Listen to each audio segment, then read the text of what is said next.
सदन में जब हम शपथ लिए थे, संविधान की शपथ लिए थे और सत्य निष्ठा से प्रतिज्ञान किए थे कि भारत की प्रभुता और अखंडता को अक्षुण्ण रखेंगे और कर्तव्यों का श्रद्धापूर्वक निर्वहन करेंगे, पर हमारे विपक्ष के लोग हैं जो विदेशी तंत्रों से हाथ मिला करके बार बार भारत की प्रभुता और अखंडता पर चोट करते हैं।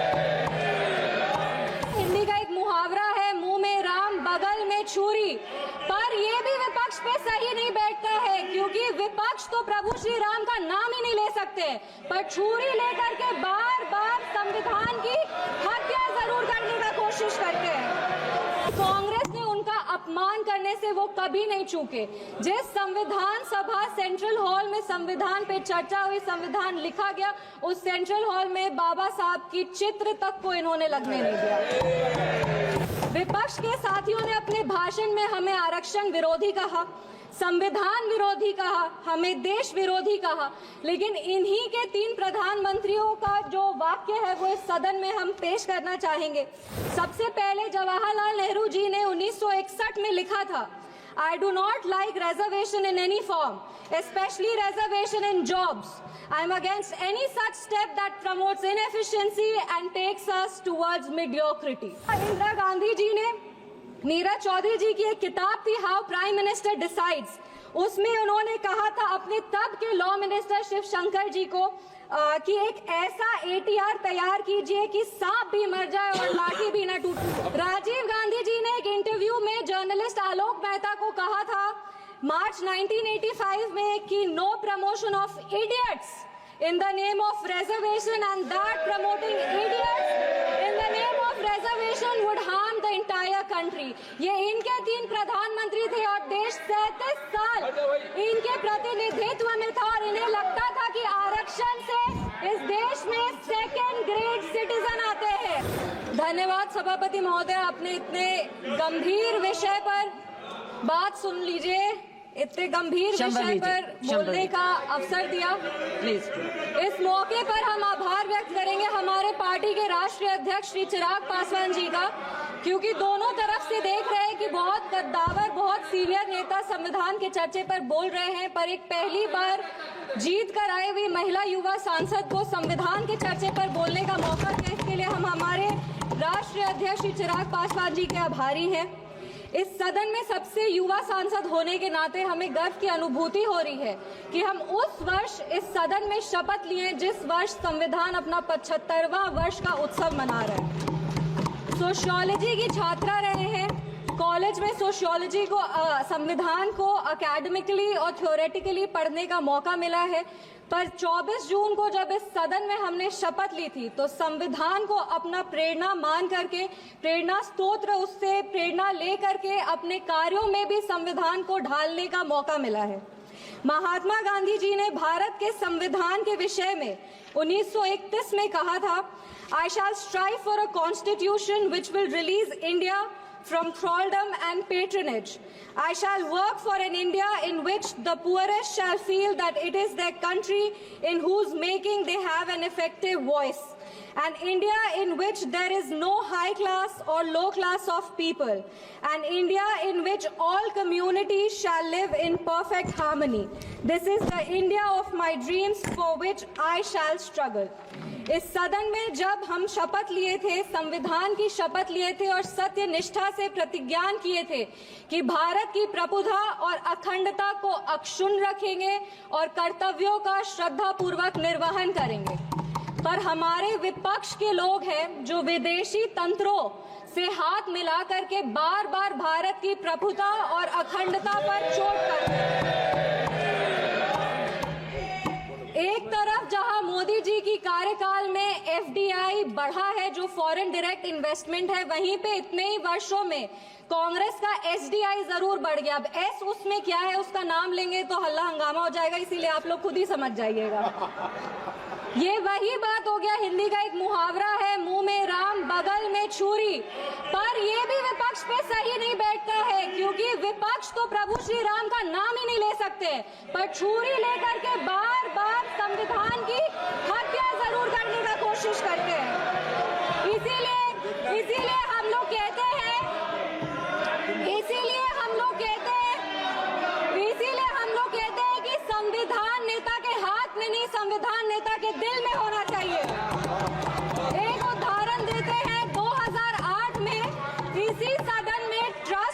के लिए कैश फॉर वोट स्कैम किया गया था और लोकतंत्र का गला घोटने का कोशिश किया गया था। आपातकाल इमरजेंसी में जिस तरह से संविधान का चीरहरण हुआ था वो हम सब ने देखा था। और हम तो बिहार की बेटी हैं। बिहार के एक पुत्र थे जयप्रकाश नारायण जी, जिन्होंने इसी दिल्ली में रामलीला मैदान में राष्ट्रकवि रामधारी सिंह दिनकर की एक कविता पढ़ी थी, सिंहासन खाली करो कि जनता आती है। उसने कांग्रेस की जड़ों को हिला दिया था और भारत में एक नई क्रांति का आह्वान किया था। आज जब हम संविधान के 75वें वर्ष का उत्सव मना रहे हैं तो हम नमन करते हैं संविधान के निर्माता डॉक्टर बाबा साहब भीमराव अंबेडकर जी का, जिन्होंने अपनी पूरे जीवन की सीख को इस संविधान के निर्माण में लगा दिया। लेकिन कांग्रेस ने उनका अपमान करने से वो कभी नहीं चूके। जिस संविधान सभा सेंट्रल हॉल में संविधान पे चर्चा हुई, संविधान लिखा गया, उस सेंट्रल हॉल में बाबा साहब की चित्र तक को इन्होंने लगने नहीं दिया। इनके कार्यकाल के 2 प्रधानमंत्री ने खुद भारत रत्न लिया सर मैम, लेकिन बाबा साहब को भारत रत्न नहीं देने दिया। मैं नमन करती हूँ उन सभी संविधान सभा के सदस्यों का जिन्होंने 2 साल 11 महीने और 17 दिन में इस संविधान को आकार दिया। बिहार के इस देश के पहले राष्ट्रपति और संविधान सभा के अध्यक्ष डॉक्टर राजेंद्र प्रसाद जी का और संविधान सभा के सबसे पहले अध्यक्ष सच्चिदानंद सिन्हा जी का, जिन्होंने मिलकर के इस संविधान के निर्माण में अपनी पूरी जीवन लगा दी। संविधान, विपक्ष को कहना चाहेंगे, संविधान सिर्फ आर्टिकल्स और प्रिंसिपल्स नहीं है, ये एक ग्रंथ है। ये आम आदमी का भरोसा है, ये आम आदमी की आस है। ये इस देश के नागरिक को वो महसूस कराता है कि वो स्वतंत्र है, सशक्त है और सुरक्षित भी है। इस संविधान की ताकत ही है कि आज इस 25 साल की युवा महिला सांसद इस सदन में महिलाओं की आवाज बनी है। ये संविधान की ताकत है कि इस देश के सबसे उच्च पद पर एक आदिवासी समुदाय की महिला विराजमान है। ये संविधान की ताकत है कि हमारे प्रधानमंत्री एक गरीब परिवार के सदस्य हैं और इस संविधान की ही ताकत है कि जननायक कर्पूरी ठाकुर जैसे व्यक्ति जो एक पिछड़े वर्ग से आते थे वो बिहार प्रदेश जैसे राज्य के मुख्यमंत्री बने। पर अब जब बिहार की बात कर रहे हैं तो हम जरूर इस सदन के संज्ञान में लाएंगे कि विपक्ष दल का एक शासन आया था जब बिहार में जंगल राज आ गया था। उस जंगल राज में हर वो कार्य हुआ, उस जंगल राज में हर वो कार्य हुआ जो संविधान का उल्लंघन था, संविधान के निर्माताओं के विचारों का उल्लंघन था। बिहार उस समय दंगों और अपहरण का गढ़ बन गया था। हम आभार व्यक्त करेंगे हमारे यशस्वी प्रधानमंत्री श्री नरेंद्र मोदी जी का, हमारे माननीय मुख्यमंत्री श्री नीतीश कुमार जी का और हमारे पार्टी के राष्ट्रीय अध्यक्ष श्री चिराग पासवान जी का, जिनके अथक प्रयासों की वजह से आज संविधान के उसूल बिहार में कायम है। विपक्ष के साथियों ने अपने भाषण में हमें आरक्षण विरोधी कहा, संविधान विरोधी कहा, हमें देश विरोधी कहा, लेकिन इन्हीं के 3 प्रधानमंत्रियों का जो वाक्य है वो इस सदन में हम पेश करना चाहेंगे। सबसे पहले जवाहरलाल नेहरू जी ने 1961 में लिखा था, I do not like reservation in any form, especially reservation in jobs. I am against any such step that promotes inefficiency and takes us towards mediocrity.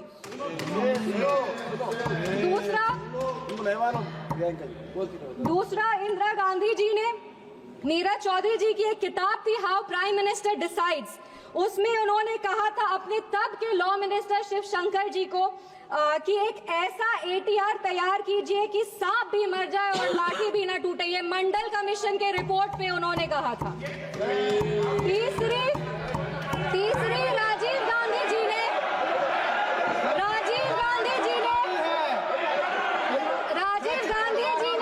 एक इंटरव्यू में आलोक मेहता को कहा था मार्च 1985 में, नो प्रमोशन ऑफ।